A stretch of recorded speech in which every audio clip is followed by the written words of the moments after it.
McKay, originally from Minnegozi-B, Anishinaabe, Pine Creek First Nation, Treaty 2 and 4 territory. I'm a third-year residential school survivor, mother, and a co-executive director with the Center for Indigenous Environmental Resources. And I've been a part of the Canadian Climate Institute as a council of advisors for the last 6 years, and this is my 6th year being a part of the Indigenous Perspective Case Studies program. So CIER is a national Indigenous-directed environmental nonprofit charitable organization that's been around for over 30 years. We help support First Nation, Métis, and Inuit peoples with any environmental capacity building needs that they have, and we support them for finding solutions to what those problems entail. Joining me is Grace Donnelly. She's a climate change research associate, and she's also been a part of the program for the last couple of years now. She's a member of the Hiawatha First Nation, and she resides in Ottawa. She specializes in community-led solutions and youth engagement. We also have our Canadian Climate Institute team. I don't know if you can go off camera and give a wave to the people.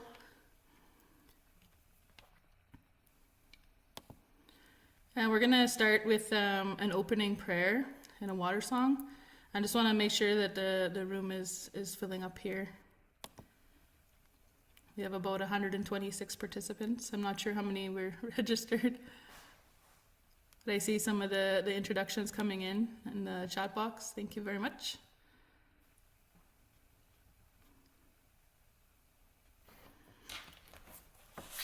So we do want to stay on time, and we want to have as much time to hear from our case study authors. So I want to open up by saying a prayer. I am not an elder. I consider myself to be gaining wisdom because I got some gray hair coming in. So I just want to say a prayer to get us started in a good way. With my hat. Creator, we thank you for this beautiful day and making it possible for us to gather together. We offer gratitude to the water, the air, the fire, the land, and the spirit that we honor and share on this earth plane. Please continue to watch over all the people and help those that are lost and don't have direction, help them find their way, Creator. Some of our youth are really lost in drugs and alcohol, and they're trapped with that suicide spirit. And we pray that they find some direction and some healing. And we pray that the teachings today that we receive reach far and wide and impact positive environmental change. We pray for those suffering from flood damages and displacement. Some people have lost their homes and they've had to move. And we'd like to take a moment of silence for them, because we want them to know that there's hope. There's still hope, and there's a lot of power in collective prayer. So we'll just take 1 minute for a moment of silence as we think about our loved ones that are dealing with floods across Canada and how they're dealing with my community as well. Minnegozi-B and Anishinaabe, our sacred grounds were flooded, and the community banded together with sandbags and to especially that Cowan, that area by Cowan and the far edge of Pine Creek there. So we'll just have this 1 minute of silence for all those people.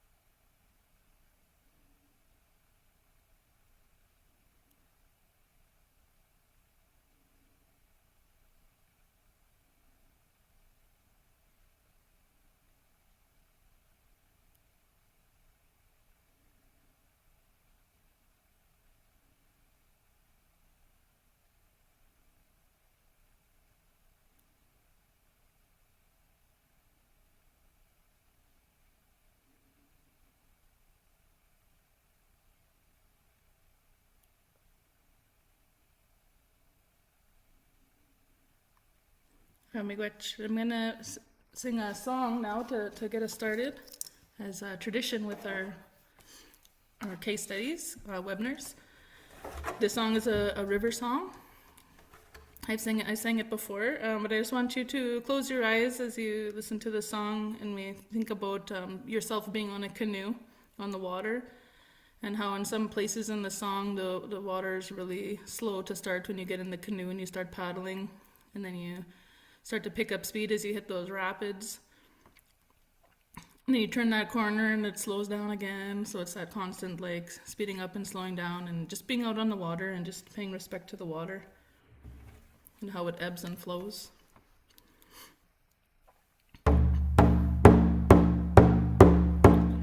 Wichita, tuya, tuya, tuya. Wichita, tuya, tuya, hey. Wichita, tuya, tuya, tuya. Wichita, tuya, tuya, hey. Wichita, naya, hey, ya, hey, ya. Wichita, naya, hey, ya, hey.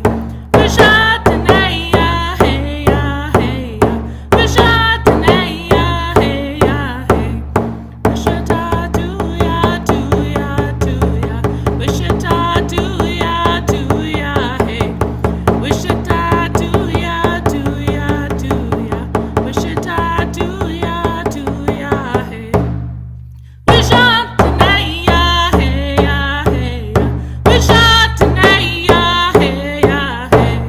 Wichita, naya, hey, ya, hey, ya. Wichita, naya, hey, ya, hey. Wichita, tuya, tuya, tuya. Wichita, tuya, tuya, hey. Wichita, tuya, tuya, tuya. Wichita, tuya, tuya, hey. Wichita, naya, hey, ya, hey, ya. Wichita, naya, hey, ya, hey. Wichita, naya, hey, ya, hey, ya. Wichita, naya, hey, ya, hey. Wichita, tuya, tuya, tuya. Wichita, tuya, tuya, hey. Wichita, tuya, tuya, tuya. Wichita, tuya, tuya, hey. Miigwech.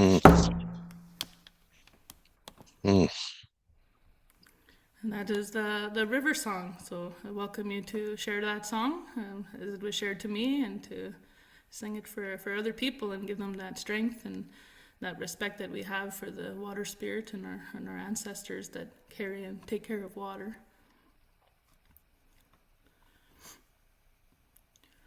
We want to also thank Van City for sponsoring this year's case study program. And I just want to do a little bit of housekeeping. If you're comfortable, for those that may have came in while I was doing opening prayer singing, if you're comfortable sharing what territory you're zooming in from, include your favorite activity to do in the summer. We're asking you to put that in the chat. And at this time, I'd like to welcome Dale Bugen, Executive Vice President, to say a few words from the Canadian Climate Institute. Thanks so much for that opening, Cheyenne, and for the welcome. Like Cheyenne says, I'm Dale Bugen. I'm the Executive Vice President at the Canadian Climate Institute. I am coming to you today from the traditional unceded territory of the Algonquin Anishinaabe on the shores of the Kitchissippi River. That's our traditional gathering place, which is maybe appropriate for today as we bring together people from all across Canada to share in some really insightful work from our Indigenous partners. The Institute is committed and has been committed since its launch about 7 years ago to ensuring that our work supports Indigenous self-determination, and that Indigenous ways of knowing and being and doing are reflected in the research and the policy recommendations that we put forward to governments. And we ultimately recognize that that work has to be led by and for Indigenous people. And that was really the genesis of this case study series that we've now been doing for 6 years to really great success. And the idea is to amplify Indigenous voices, Indigenous research, Indigenous ideas to strengthen impact, and to weave them together with the climate policy research that we are doing at the Institute to make them collectively stronger. So in that spirit of reciprocity, we have been so happy to partner with CIER, with Cheyenne and Grace, who are here, who have been our partners from the beginning. Also want to thank Institute staff that has been essential in helping to create the platform today and help develop some of these case studies with the Indigenous authors, especially Maria, Dean, Jayla, Carlin, as well as some of the research team mentors that have collaborated a little bit. Nayantara, Kathleen, Vivian, Kate. So thanks to all of you. And thanks most of all to the panelists who are joining us today, who are sharing their case studies, who are engaging in a conversation that we think is really important and really rewarding. So thank you all for being here. Cheyenne, I think I'll send it back to you to kick it off. Thank you. Just a little bit of housekeeping. We do encourage you, if you have an AI note taker, we ask that you please keep it off so it doesn't disturb the others or the authors when they're sharing. We'll be asking the authors questions after they have shared a bit about their case studies. And there will be some dedicated time, as was mentioned, for some Q&A at the end of the discussion. We welcome and encourage respectful questions from the audience. And we encourage you to type questions in the chat box. So we're going to begin by having each panel member introduce themselves and briefly share what their case study is about. I'd like to invite Frank and Katuma. Would you please begin by sharing your work? Sure, and thank you, Cheyenne, and wonderful song. Thank you very much for sharing it. Hello, everybody who's joined. Danse kakya, kitata maskate nawa, Frank Bush natisada kazan, Nishiswayasi ochi nida. My name is Frank Bush. I come from the Nishiswayasi Cree Nation in northern Manitoba. I currently reside in West Bank First Nation in British Columbia, where I've lived with my family in the Silic-Okanagan Territory for the last 15 years. I see there's some people have joined from the Okanagan Territory in the group there. Thank you very much for being here. Yeah, you know what? The work we did here, it really evolved as a process, and I've taken time to think about kind of how it all happened, and I'm very grateful to the CCI team for everything they did and for kind of helping move the process forward. I think if I would have been left to my own devices, probably would have taken twice as long, but we had some gentle and at times not so gentle prodding from the CCI team, which is really good. But I think we drove you guys a little crazy towards the beginning there because we had this very broad concept for a paper, and really what kind of the intention was to try and give a bit of a roadmap for Indigenous communities, to not just participate, but to actually take a leadership role in transmission projects. And what the issue there is, a lot of nations are exploring energy generation, which is really great and wonderful. And I've done a number of those projects, and I absolutely love them. But what sometimes gets left out is the opportunity for transmission.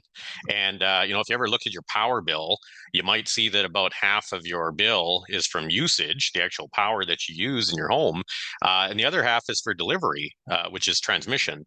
So the opportunity, economically and otherwise, for transmission is just as great in a lot of cases as generation.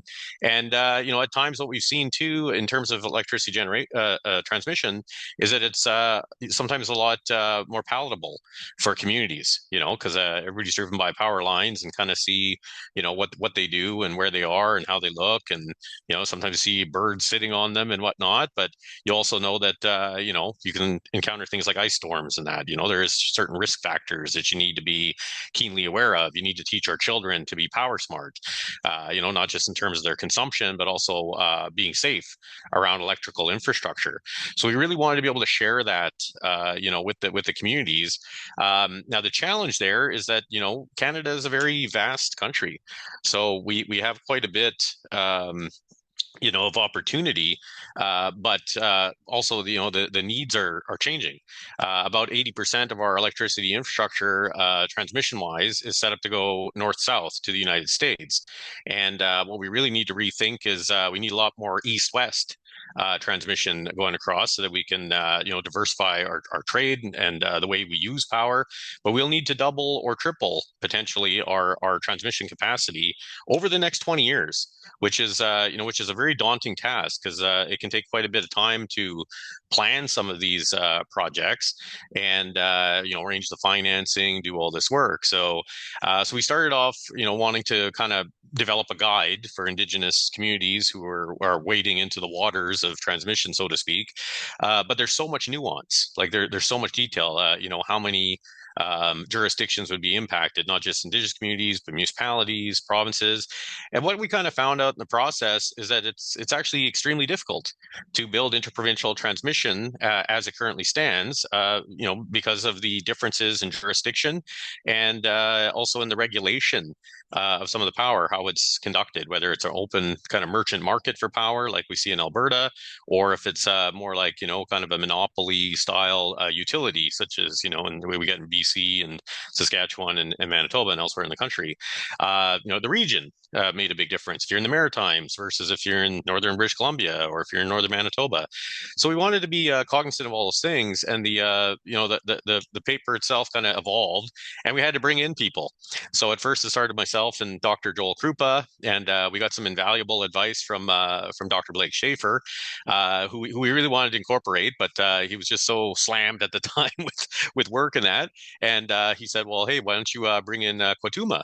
And I'm like, well, I don't want to bother Quatuma. He's a busy guy too, right? So, but luckily Quatuma said, yeah, hey, I'll try to make time for this. And we did a lot of our meetings in the evenings and weekends. I remember Quatuma. I remember one of the calls we had that went way too long. It was on a Friday night, and I think my wife was waiting to go out for dinner, and I think your family was waiting for you as well. But we had to work around a lot of complex schedules in that, and it was really great to be able to do that and to be able to spend the time and get to know each other. And then we brought in Dr. Tamara Krinchenko as well. That really kind of upped it. So the paper really evolved over time, and of course we weren't satisfied with it ever. There's always kind of like, hey, we'd like to add this, like that, do that, but we didn't want to get too detailed. We didn't want to get too into the weeds, because we didn't want to create something that wouldn't work for everybody. So it is, one criticism of the paper I could look at is it's a little generic, and it was meant to be so, but we wanted to open the conversation. We really wanted to be able to set up a scenario where we say, okay, you're thinking about getting involved in transmission. It's usually a very good idea. Here are some of the benefits. Here are some of the risks, and create opportunity for people to reach out, particularly to the Indigenous Power Coalition that Quatuma heads, and be able to find out and ask those questions, and have somewhere to go where you can say, hey, we know nothing about transmission, or generation, but we'd like to talk, and we want someone who knows kind of what we're going through and what our situation is jurisdictionally in that, and that is certainly the IPC. So being able to bring Quatuma into the equation and get some points in there was really good, because it's a relatively new organization. That's probably a good segue for me to hand it over to Quatuma, maybe, so we can continue from there. Yes, thank you, Frank.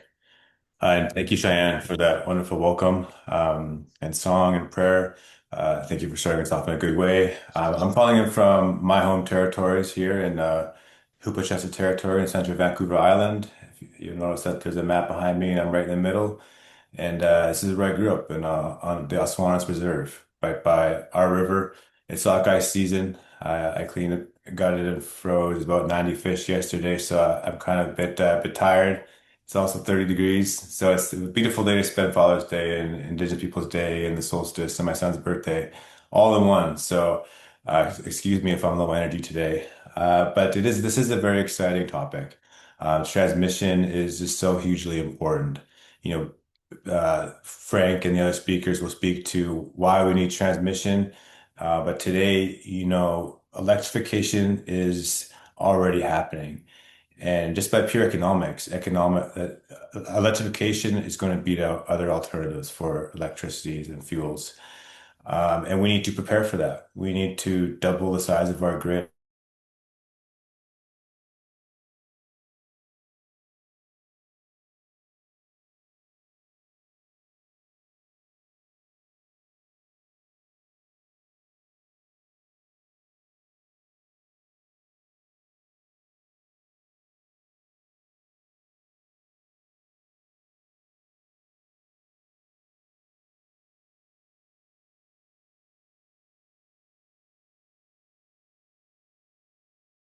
At the very end, uh, tick box on the consultation.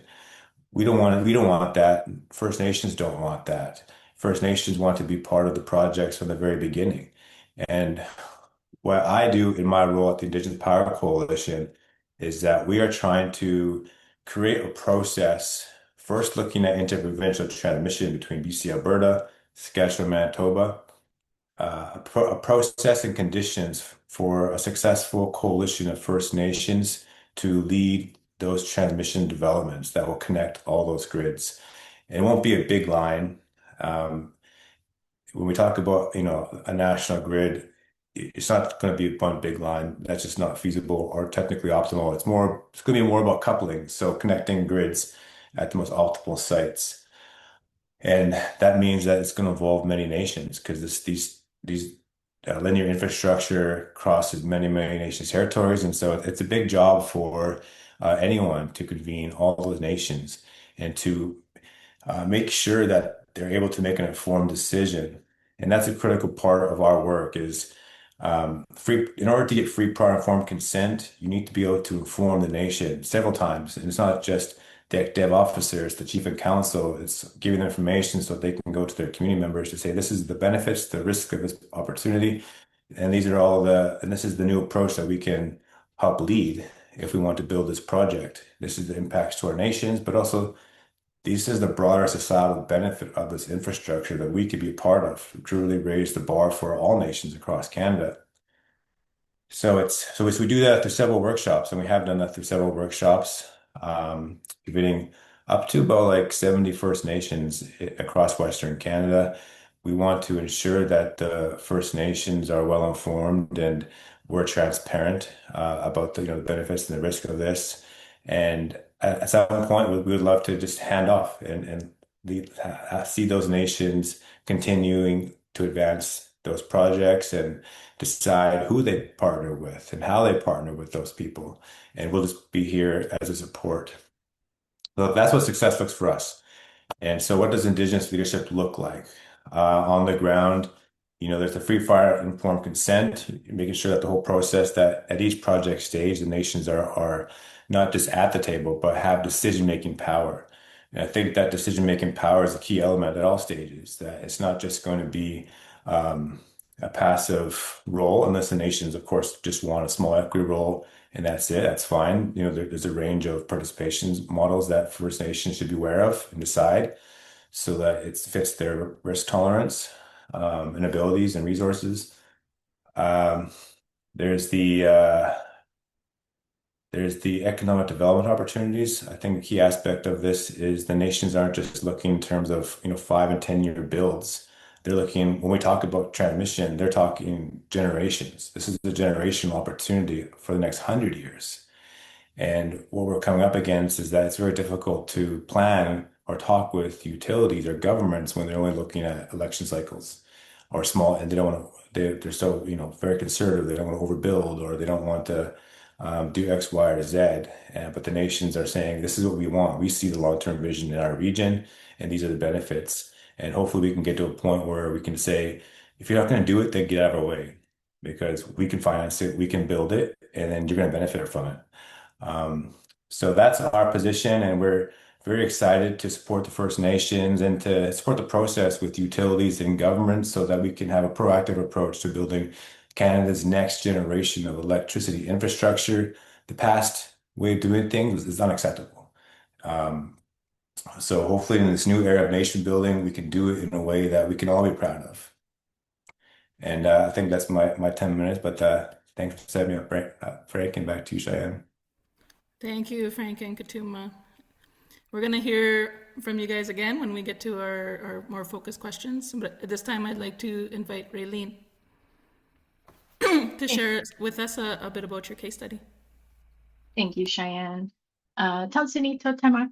My name is Raylene Whitford. I'm a Cree Métis woman originally from Misquichy, Muskegon, which is now called Edmonton. I'm a member of the Otipemswak Métis Nation, and I join you today from Eyapéo-Sagayaganik, which is in Treaty 6 territory.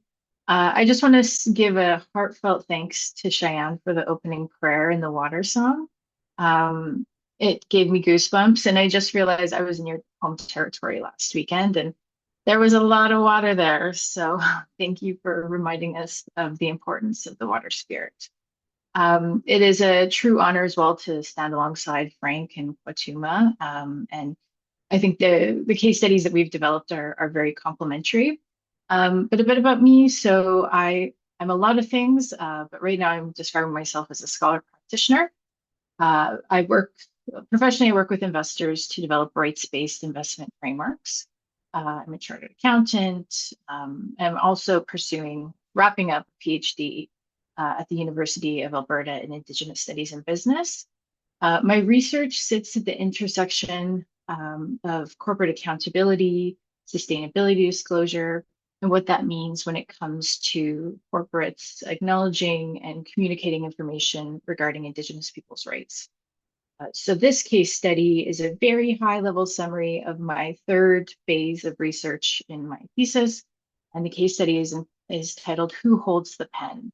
Indigenous Dialogues on Climate Governance and Corporate Disclosure." So in a nutshell, Canada's clean growth trajectory is often described as a story that involves technology, capital, infrastructure, emissions reduction, permits being expedited. On the flip side, as sustainability reporting evolves, companies are increasingly expected to demonstrate high levels of transparency and accountability. But for me, this raises a deeper question, which is who gets to define what corporate climate accountability means? And when major projects are being built on Indigenous lands and have direct implications for Indigenous people's rights, jurisdictions, and futures, who gets to author the rules when it comes to sharing information about these projects? So my research is about the information systems that get to determine what is seen, what is measured, what is funded, what is rewarded. And if Canada's clean growth transition depends on major projects, infrastructure, and Indigenous participation, then we really have to ask whether the information that's being used to assess these projects actually upholds Indigenous people's rights, or if they just embody a very performative nature. In my opinion, right now, there is a real gap. And this gap has implications for climate policy, clean growth, adaptation, investment risk, and in the end, public trust. So, for example, a normal person may just contribute to a fund that claims to invest responsibly. And on paper, a company within that fund may look like they have a strong clean growth investment plan. They might have a net zero plan. They might have an Indigenous relations policy. They may talk about community donations and cultural awareness training, but they may not include disclosures that tell the investors and tell the public, tell those shareholders if the company has obtained consent from Indigenous peoples, even acknowledge on which Indigenous peoples' lands and waters the project is affecting.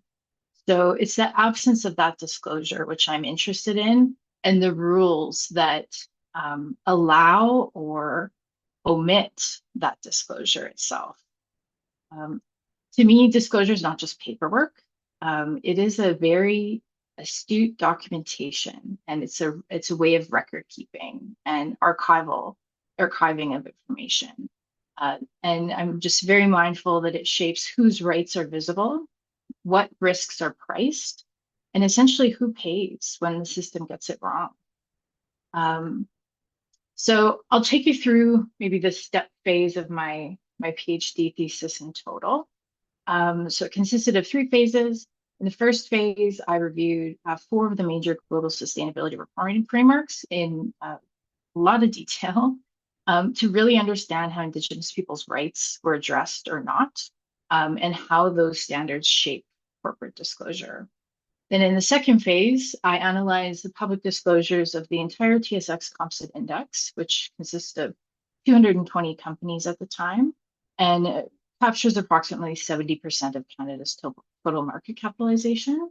And for each of those companies, I reviewed the website, sustainability report, financial statements, and reconciliation action plans if they have. So the high level, the analysis showed a very clear pattern that Indigenous peoples are mentioned, but the disclosures often stop short of any specific rights recognition or any real structural accountability. I found that the companies were likely to disclose activities such as community sponsorships or cultural awareness or observing Indigenous days of significance, which are not meaningless, and they can reflect real work and real relationships, but it doesn't necessarily change who has authority. It doesn't change how decisions are made, how processes are structured, whether consent is required, or whether Indigenous peoples have a role in the governance of these major projects. So when I looked for disclosures that pointed to more structural changes and respect for Indigenous rights, information about those activities dropped sharply. So for example, I found that only 3% of companies disclosed any Indigenous specific procurement target. Only 1% of companies had co-management agreements in place with Indigenous nations, and only 1% of companies had employment level targets, targets for employment or Indigenous representation in employment by level. The findings around free prior informed consent, as Kotuman mentioned, were very telling. So I found that 9% of companies on the index said they would strive to obtain free prior informed consent, but only 5 companies, which consist of 2% of the entire index, made unequivocal commitments to not proceed with projects unless they obtain free prior informed consent from the impacted nations. So my analysis of the index only told part of the story. The final phase of my research was to take my learnings and kind of wrap it up and then hold over 50 interviews with Indigenous elders, youth, knowledge keepers, political leaders, business leaders. And it was through those conversations that helped me understand that not what companies are disclosing, but what is missing from that corporate authored story. So one of the strongest messages that came through was that Indigenous peoples are not simply asking to be included in corporate narratives. The issue is not representation, it was authority, and it was who gets to define what information is shared and made focus in these reports. Several of the Indigenous leaders that I interviewed spoke about how engagement often happens after the project has already been substantially designed, and how Indigenous peoples are often invited to respond to a corporate plan that's already been developed, rather than participate in shaping the assumptions, the governance, and the design of such projects. That is directly relevant to clean growth projects here in Canada. When we're trying to accelerate building of, for example, major transmission lines or developing critical mineral projects, if Indigenous peoples are only brought in after the key decisions have already been made, Indigenous participation becomes a process for managing acceptance rather than shaping the actual decision.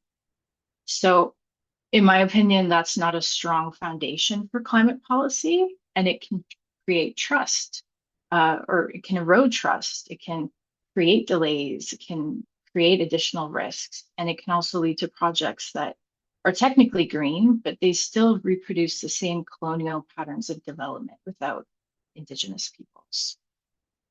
Another strong theme that came from the interviews was that corporate reporting often fails to distinguish between being in relationship with Indigenous peoples, as opposed to Indigenous peoples actually having their rights being respected.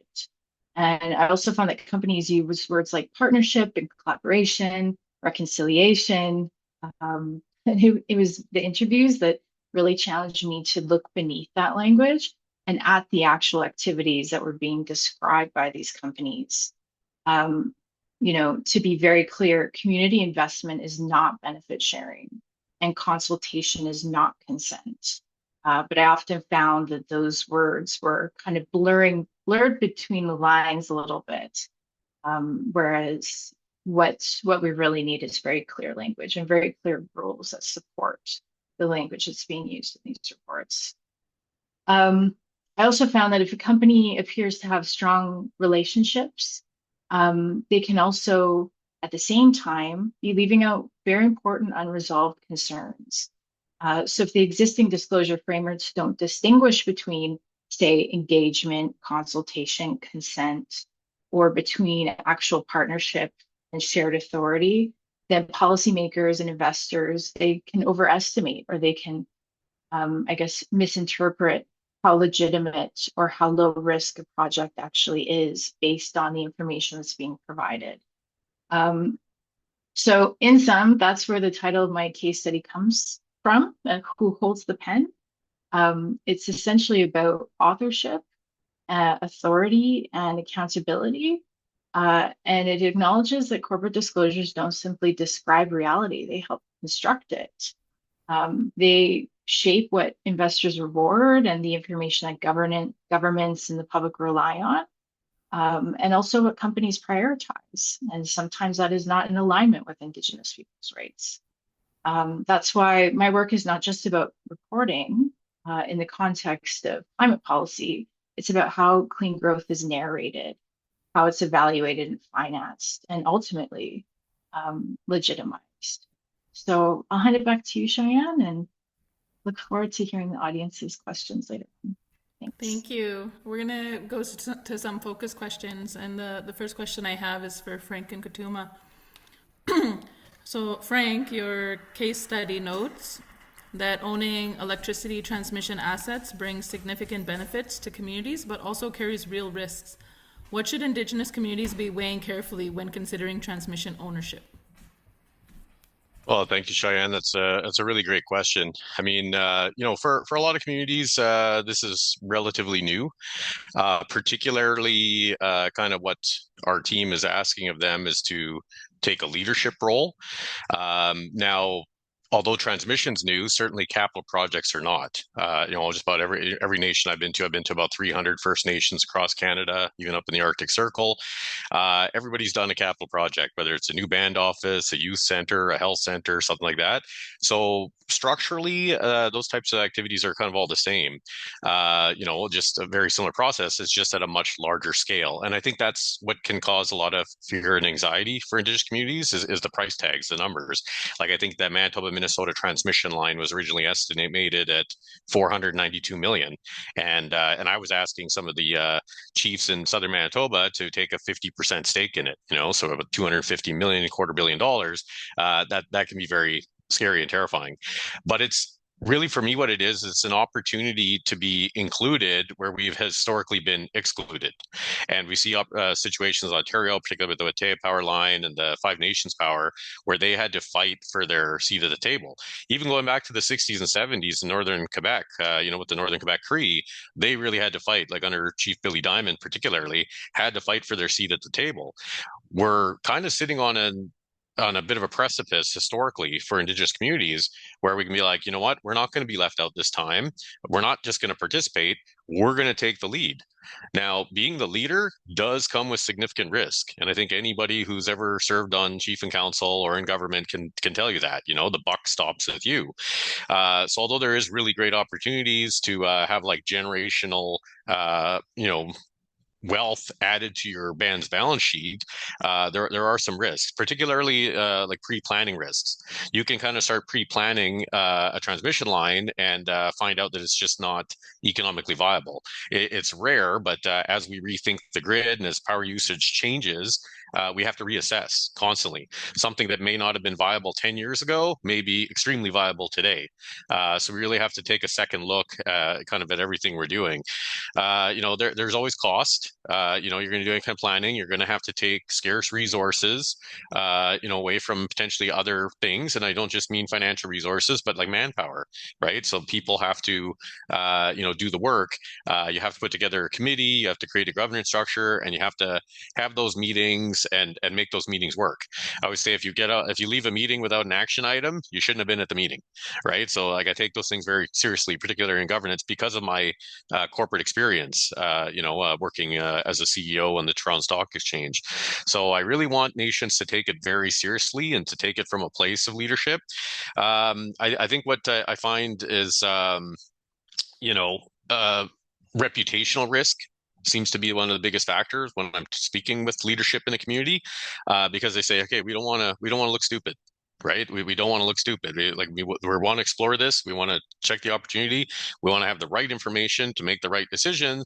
But this is still relatively new. And then that's usually when I dump them on Quatuma and say, okay, call the Indigenous Power Coalition, get the information, have the talk, look at the viability.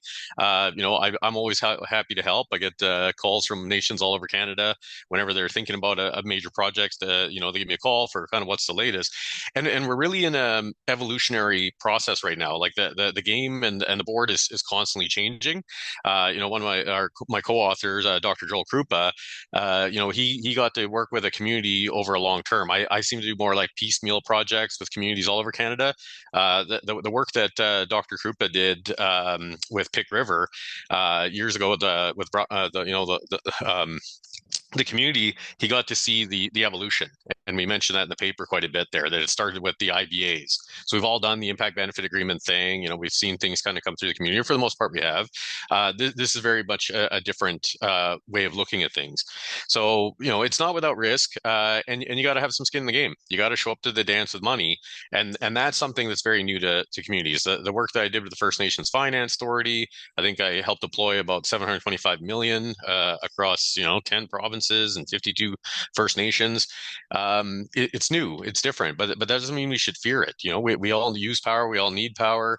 Right now, I have one of my nieces is actually in northern Manitoba, and due to flooding, she's currently been without power for 3 days, and it's a major factor. Like, this has become something that unfortunately our people have become to rely on, and that's okay. Like, it's okay to have an iPhone in that. You're not dishonoring your ancestors' memory by plugging in something to some power, right? I mean, this is the world we live in now, and these are things. I wasn't going to make mention of this, but I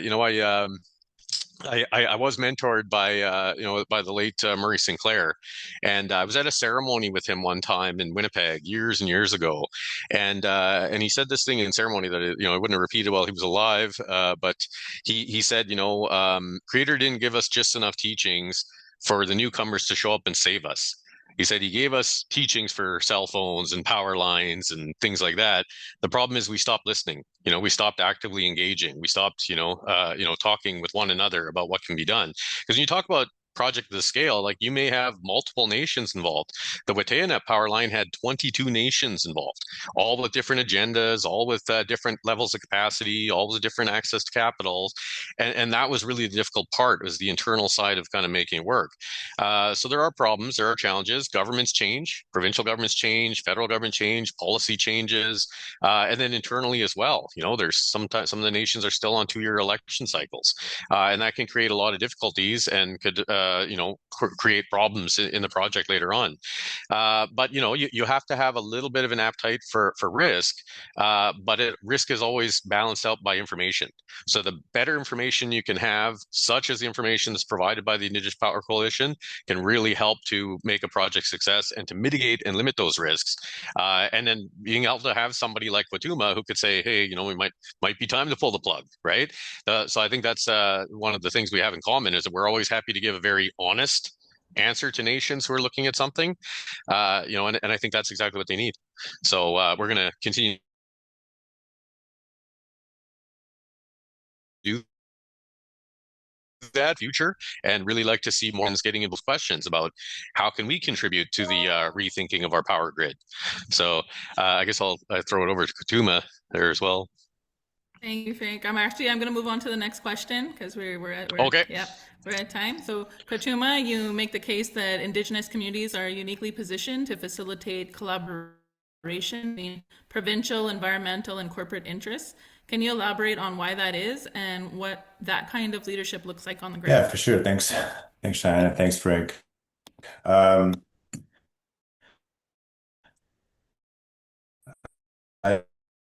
Before I answer that again, but two things just to follow up on Frank's point is that just to elaborate more, saying, I'm focusing on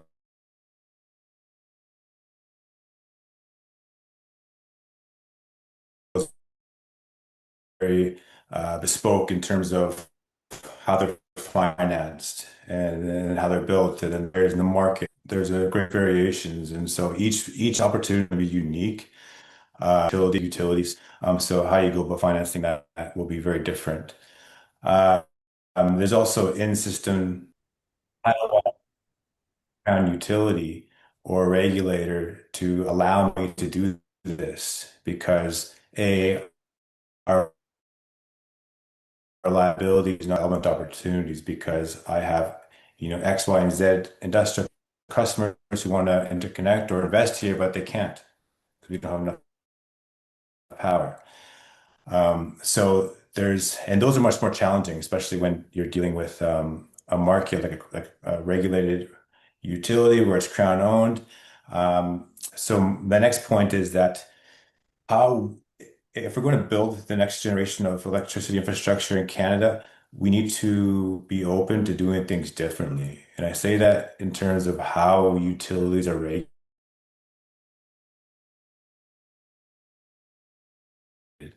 Sometimes kind of utilities can weapons how related to minimize the financial benefits to nations because they have to look out for the ratepayer and looking out for the ratepayer because project rates are affordable for folks, but there's also a question of reparations.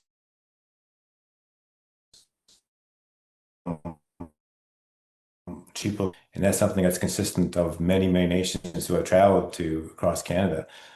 So there's an element of needing to pay reparations and having that reconciliation. Reconciliation has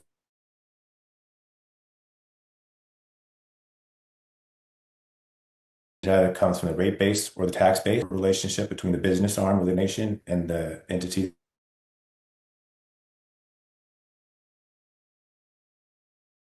or current utility or whomever. So we need to find space to regulate utilities going so that we can facilitate greater opportunities for First Nations and provincial and municipal governments for greater economic opportunities. Because if we don't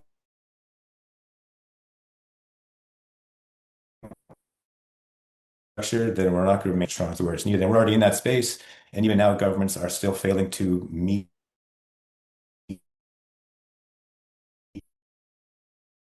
in their economic plan, electricity planning. So we're going to fail if we don't change how utilities are governed.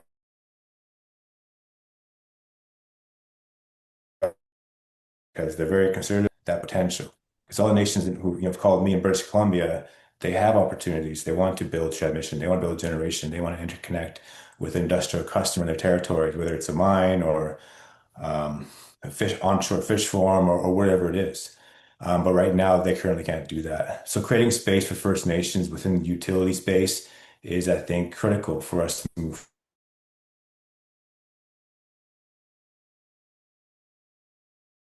First Nations and utilities in Canada. And that's certainly what we want to see. And partnership is going to be key. Collaboration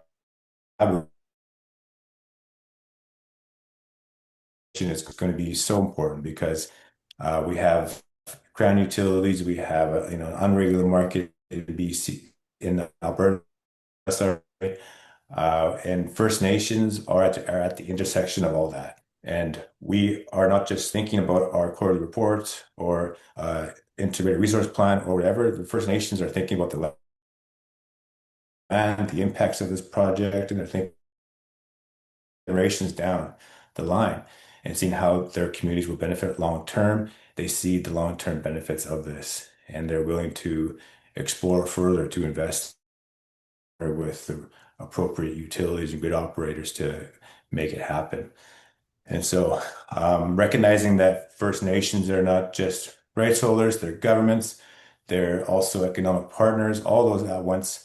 And so, it's going to be a very new process where nations are at the table with governments and regulators. So we can all kind of come together and see how can we do something we haven't done in the past, which is working together and connecting our island and grids in Canada. So that's the challenge. We hope that we can continue inviting folks in and having those discussions around collaboration so that we can get things built and and make sure our economies are competitive, that rates remain affordable, that are reasonable, and that we can also improve relationships with First Nations while we do it. But I'll cut myself off Yes, there. thank you both. Very Thanks, Cheyenne. insightful responses to those questions. We appreciate it very much. At this time, I invite Raylene to answer some questions. Our first question, your case study makes the argument that corporate disclosures shape how Indigenous people's rights are understood in the context of climate policy. You highlight how existing corporate disclosure frameworks fail to adequately capture the realities of those rights. What do current disclosures look like, and where do they fall short? Thanks, Cheyenne. One of my, I guess, regrets of when I did my research of the TSX Composite Index was that I did not take screenshots of every single orange shirt photo that I had to view when I analyzed those 4 modes of reporting. Basically, what I found is that corporate disclosures currently look like progress on the surface, but in the absence of a legitimate, complete, mandatory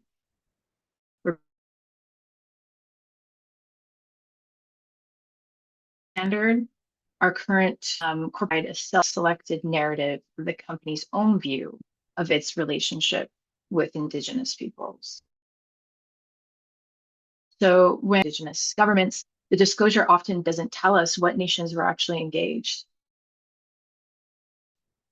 whether they were rights holders or local communities, whether they sought consent and whether it was obtained, and what happened when concerns were raised through that engagement or consultation process, how those were actually addressed.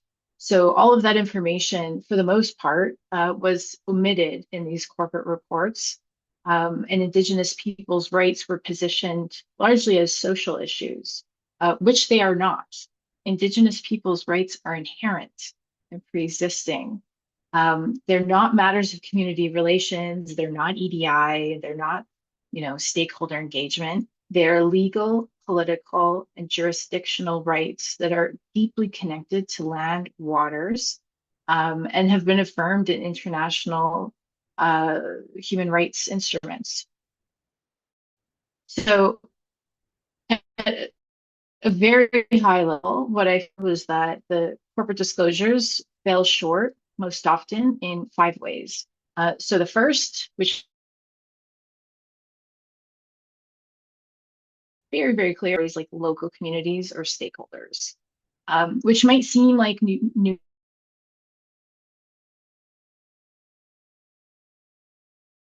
knowledge, but what it's of First Nations, Métis, and Inuit peoples. And when Indigenous nations are framed as one kind of amorphic stakeholder group among many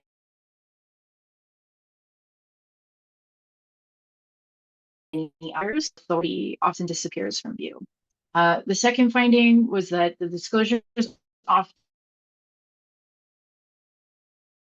and celebrated relationship building activities without actually showing how those relationships impacted projects or impacted the company's operations. So, for example, a company may have disclosed that they attended X number of community meetings and had X number of cultural awareness sessions and awarded X dollars in scholarships. But those disclosures don't tell us whether Indigenous people's concerns actually impacted the project's design or the routing of the pipeline or the spill mitigation measures. They don't tell us whether those concerns impacted the project at all. The third, which is most frustrating for me, was that references to free, prior, and informed consent were often narrated so that they were non-specific. So companies referred to consultation, engagement, partnership, equity participation, but they avoided saying whether free, prior, and informed consent was sought and obtained and maintained. So in my work, the more substantive indicators or activities that corporates disclose, such as absolute, like unequivocal prior, informed, those activities were far less common when the company and kind of lower commitment type activities such as sponsorships or scholarships or internal cultural awareness training.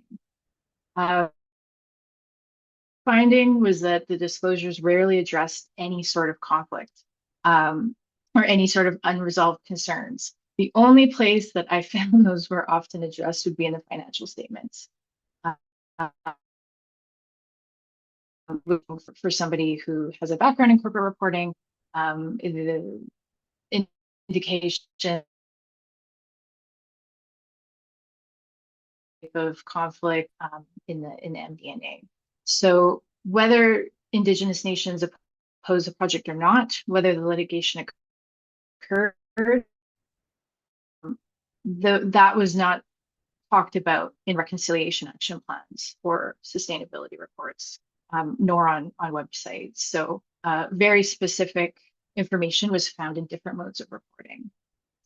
And the last finding was that the disclosures often focused on benefits or sponsorships rather than Indigenous people's rights. So where a company reported procurement or jobs or training or equity participation in certain assets, they didn't address the rights question. So the signing of an impact benefit agreement does not automatically mean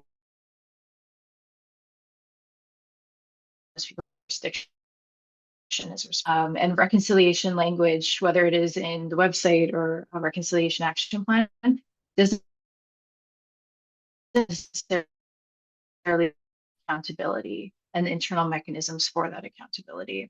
So if companies only report engagement activities or social investments, these companies very thin picture for companies to appear being aligned with reconciliation while avoiding the difficult questions of land and jurisdiction consent. That's why I'll argue until I run out of breath that corporate this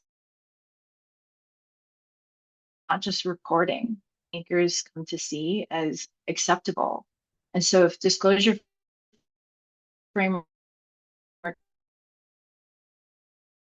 treat Indigenous people's rights as amenities, they're effectively diluting the important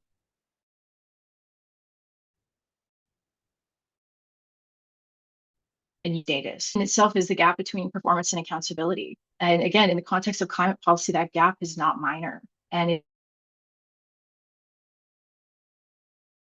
will affect and continue through Indigenous people's jurisdiction, or whether it's merely narrated.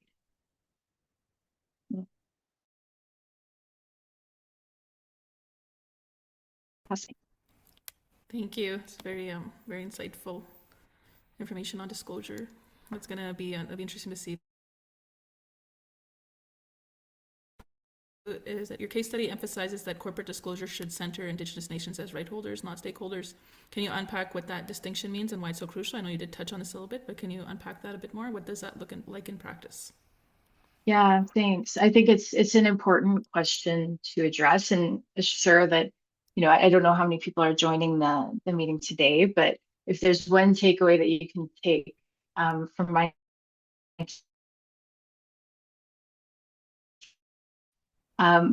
distinction is about authority. So a stakeholder has an interest in a project and the company's operations. A rights holder has jurisdiction, and a rights holder has decision-making authority. So in the context of corporate reporting, stakeholder can mean almost anybody. It can mean investors, employees, suppliers, municipalities. It can mean NGOs or local government. So rights holders are placed in that same category. Their legal status is flattened and is diluted. They are self-determining peoples with inherent and constitutional rights and unique responsibilities to land, water, and air. So the distinction changes the question from, did the company engage Indigenous? To, how did Indigenous rights and jurisdiction shape the decision that was made? or how did Indigenous rights and jurisdiction shape the project that was built? So in practice, in the context of corporate reporting, it would mean that corporate disclosures or corporate reports would clearly distinguish between partnerships, equity ownership, and co-governance.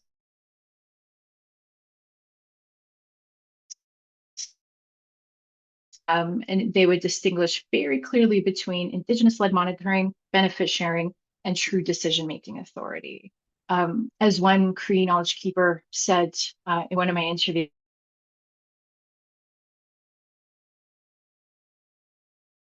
a lot about consultatory, but respecting Indigenous people's jurisdiction isn't a box to check.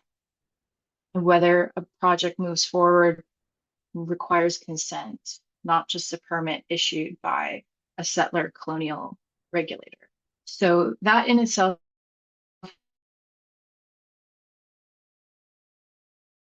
consultation in a project is not the same as jurisdictional authority. And partnership in and of itself is a very broad word used in many different ways. Absolute clarity on that, hopefully in the terms of a disclosure framework and leading through to the corporate future, I think will be really important. And within that, I really hope to see the communication between stakeholders and rights holders. Now, and I have a question for you, for both groups. Both of your case studies demonstrate that Canada's clean growth transition fundamentally intersects with Indigenous jurisdiction because infrastructure planned on and near lands and waters where First Indian peoples hold inherent rights. Can Indigenous authority help accelerate the infrastructure development, clean growth, and strengthens durable climate policy?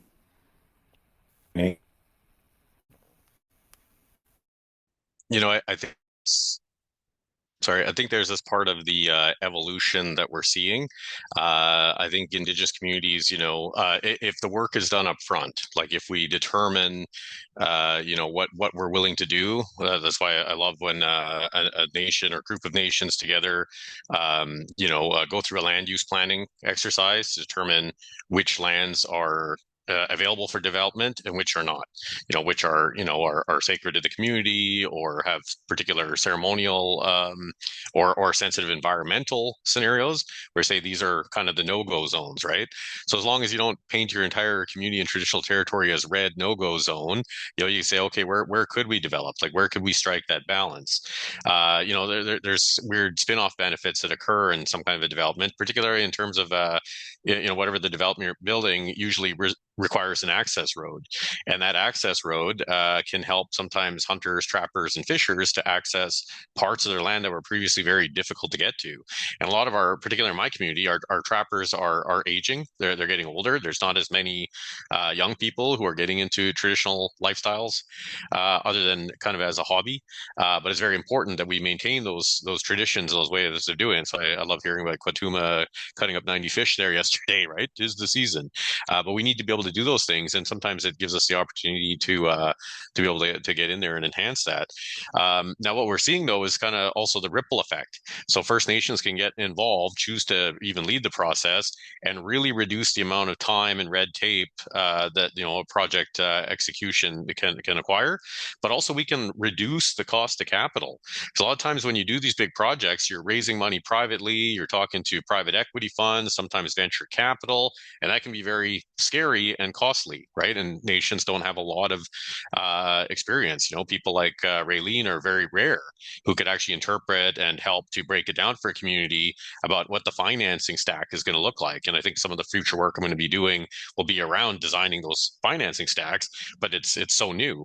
But just given what we have currently, we mentioned the paper, things like the First Nations Finance Authority, the Canada Infrastructure Bank, nations being part of the project can actually lower the cost significantly by bringing in lower rate funding and borrowing. FNFA, for example, is below prime. If I was to go out to the markets, I'd be looking at 8 to 12% potentially in terms of cost of capital, whereas you can borrow from the First Nations Finance Authority for very long terms at closer to 4%. Over, say, $1 billion transmission line, that is hundreds of millions of dollars that the First Nations participation can save. Not to mention, in shortening the time frame, like everything's about the burn rate. So the longer things are taking, the more discussions you're doing. If the nation's been able to do it up front, then you get a situation where whoever the partner proponent may be doesn't have to go through that exercise, and you can get shovels in the ground a lot quicker. So there's a lot of benefits to nations. I'll end on the biggest benefit, however, is that when a nation owns the infrastructure, they're going to spend the dividends locally. There's going to be a regional ripple effect of monies being spent. If some hedge fund from New York is the majority owner, the money goes to New York and isn't spent and divided up in dividends to shareholders in New York. But if we own it, say, in a small community in northern Alberta, northern Manitoba, maybe on Vancouver Island, the money gets spent there and it continues to circulate in the community. We found in some of the research we did in partnership with Stats Canada that when you do a major construction project in a remote area, the money circulates about 6 times before leaving. So $1 billion 6 times is a lot of money, a lot of economic impact, and I'll leave it there. Thanks, Katuma. Yeah, thanks for that. And I think it's all about relationships. It's about, for the nations, it means being able to think about the relationships as they go through the project development stage, where they can have an impact on the design of routing and siting of a transmission project so that they can avoid culturally important areas or ecologically important areas, even if it's optimally the best corridor to go through. They'll change it to minimize impact.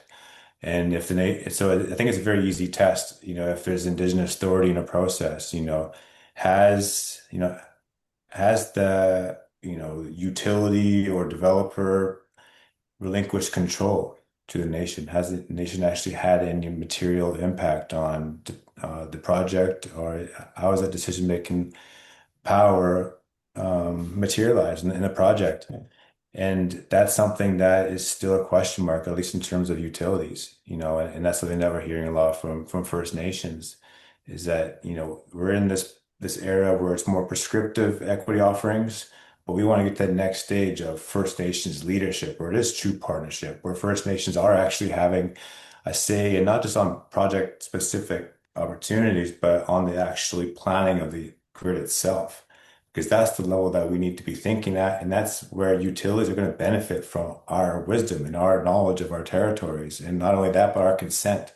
Because if you don't get that consent, then these projects aren't going forward. And that's something that the Indigenous Power Coalition, we respect that. We don't have a financial interest in this project. If the nations say, no, we don't want these interprovincial transmission on our territories, then we'll walk away. But I think if you approach it the right way, you provide the information to the nations, you are transparent about your process, and that you really invest in your relationships, then that's going to carry you far. If you go slow at the beginning, then you can go fast. And all the projects that I've been involved with, that's always been the case for the nations and their partners. They worked out everything at the beginning, and then when it came time to build, they build not only on budget, but most of the time, like, they're ahead of schedule. And that's what nations want to do. Like, when they're owner, they want to minimize costs. They want to go fast when the time comes. So, I think we're going to have better projects if you invest in your relationship with First Nations partners, and I hope that we can continue sending that message to our potential partners at the grid operators and utilities and governments. I'll Thanks, share a couple. Katuma. Go ahead, Raylene. Thanks, Shannon. I'll share a couple of thoughts on this. So I think the first thing that I often explain to, for example, the investors that I work with, is that it's important to separate Indigenous people's rights from reconciliation. So in the words of Chief Willie Littlechild, reconciliation is the rebuilding of a relationship. It's about, relationality and working in a good way with Indigenous peoples. Whereas Indigenous peoples' rights are inherent and legally, constitutionally affirmed in Canada. So when looking at, for example, equity participation or procuring from Indigenous vendors in these major projects, that's reconciliation. Whereas the seeking of and obtaining free, prior, informed consent, that's respecting Indigenous people's rights. So also, Frank spoke about like the financial risk. So when Indigenous peoples participate in these major projects, the financial risk for the other non-Indigenous investors may be reduced. And I do think that that is true, especially when the government comes in with a loan guarantee or backstops amounts invested. But in my mind, or in my opinion, the only way financial risk will be reduced in these major projects is if consent is obtained.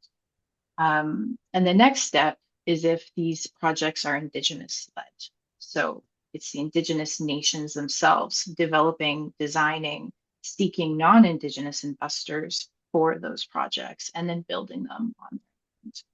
So I think it's important to acknowledge that Indigenous authority doesn't make clean growth happen faster because approvals from the governmental regulator are easier to obtain. It makes clean growth projects more sustainable because those projects are built with the specific place-based knowledge and the jurisdictional endorsement of the Indigenous peoples on which those lands are being built on. I'll also share that another one of the elders that I had the opportunity to interview described Indigenous peoples as environmental stewards or environmental caretakers since time immemorial.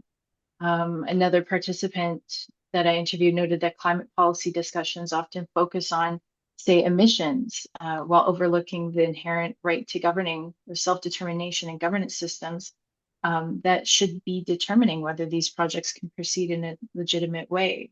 So, it's important that Indigenous authority be recognized early on in the process, and that a project is not automatically just because it's reducing emissions or because it's meeting its timelines or because it's, received some investment from Indigenous peoples. And if I may, I think the broader lesson from both our case studies that we shared with you today is that clean growth and climate policy aren't just technical exercises. They are essentially governance issues. And so if governments and regulators and investors fail to recognize Indigenous people's jurisdiction, they essentially misunderstand the conditions under which climate policy is going to be implemented. Maybe I'll end with that Indigenous authority is not an obstacle to clean growth. It has to be one of those conditions that determine whether projects are lawful, credible, and capable of enduring over a long period. Thanks. Miigwech, thank you all for answering those questions. We're going to go to our live question feed in. I got about 10 minutes, so we'll just go through these top ones that Dean has organized for me. The first question is the opening river song and the discussion of Indigenous legal approaches that recognize rivers as living beings made me think about relationships and healing. Do Indigenous perspectives on climate governance see a role for human healing, addressing pain, trauma, and physical well-being as part of climate action, given that people may be better able to care for the land, water, and their communities?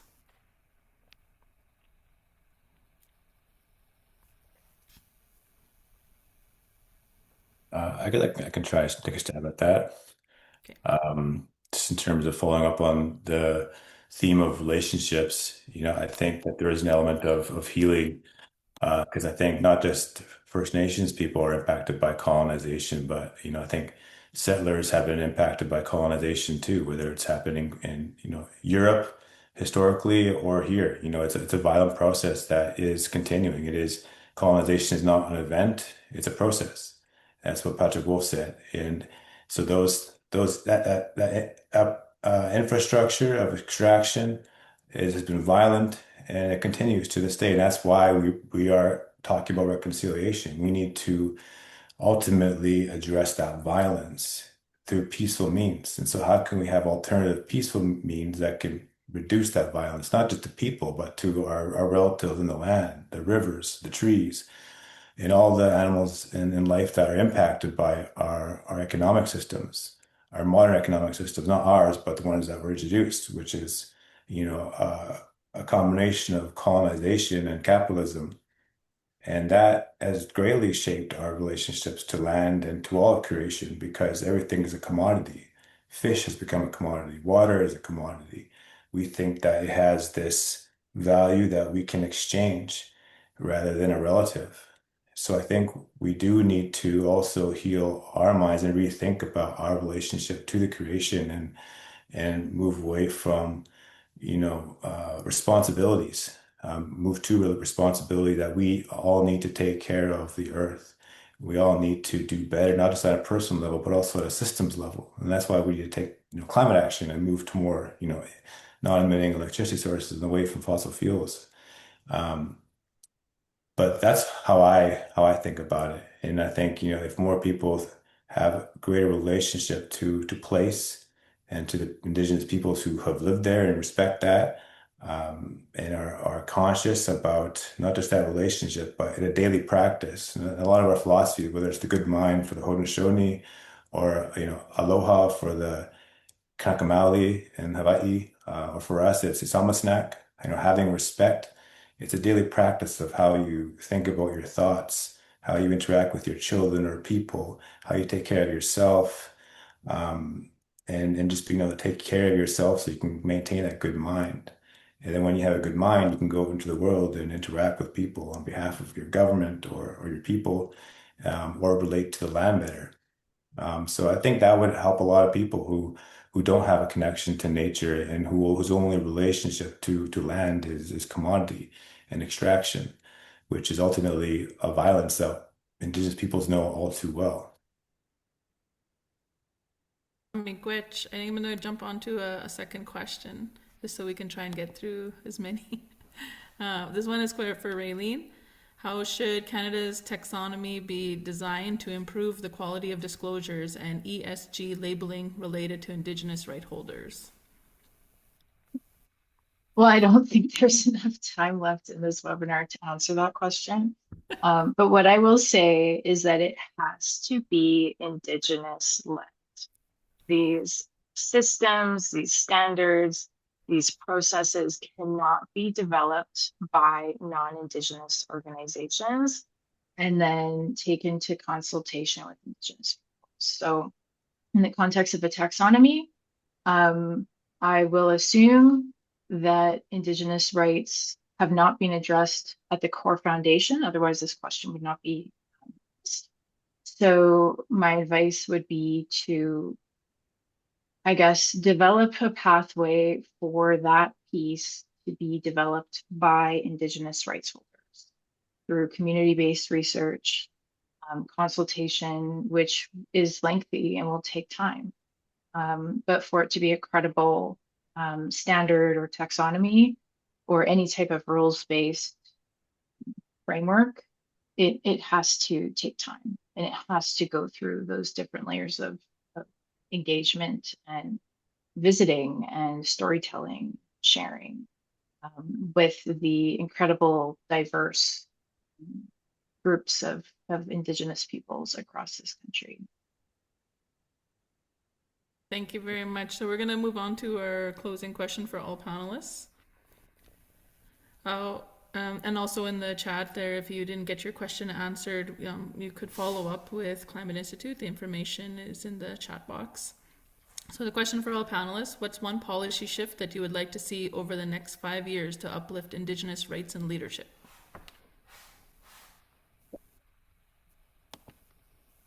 Well, for me, not to sound like a broken record all the time, but it certainly revolves for me around access to capital.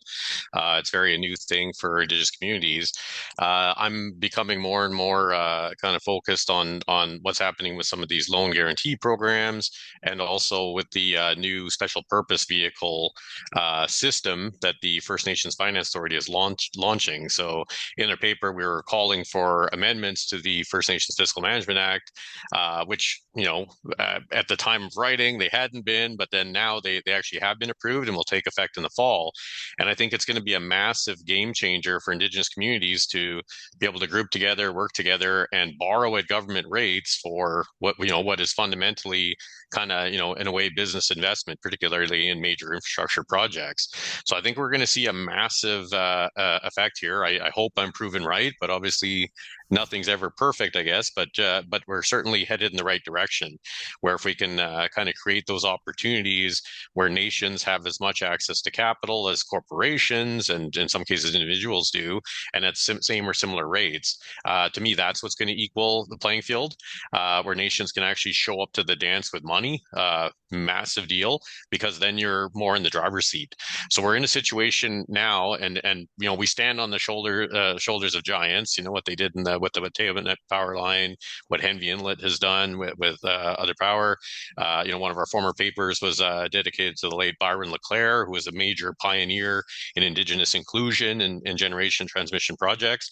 Having access to capital will allow us to be the primary investors and create all those economic spin-off benefits that I mentioned earlier. Yeah. Thanks, Frank. Katuma?